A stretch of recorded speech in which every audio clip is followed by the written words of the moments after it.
A critical chapter in the trial of a man accused of murdering a Toronto police officer has begun. Late this afternoon, Umar Zamir took the stand in his own defense. And Erica Natividad joins us live from the University Avenue Courthouse. And Erica, there have been plenty of significant moments in that courtroom, but none bigger than this one.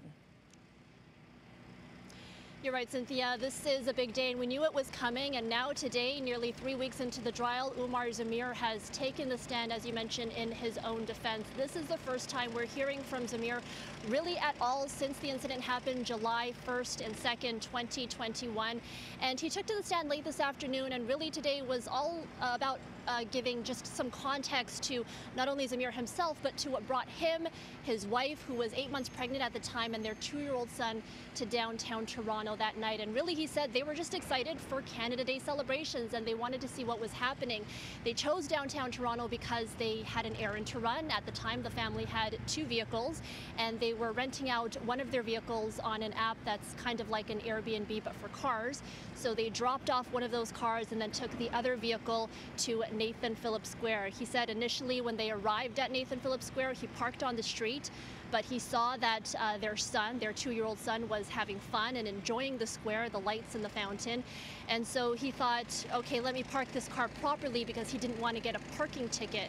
And we know eventually he moved that car into the underground parking garage in under Nathan Phillips Square. Now, just some background on Zamir himself. He said he was born and raised in Pakistan. He's 34 years old. He was 31 at the time of the incident.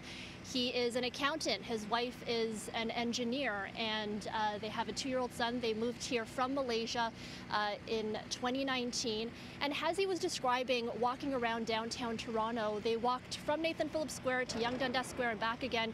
He was talking about playing games with his son, playing this catch-catch game, this game of jumping on crates. He said his son was running with a pinwheel that had maple leaves on it for Canada Day, and he was enjoying sort of the wind in his pinwheel.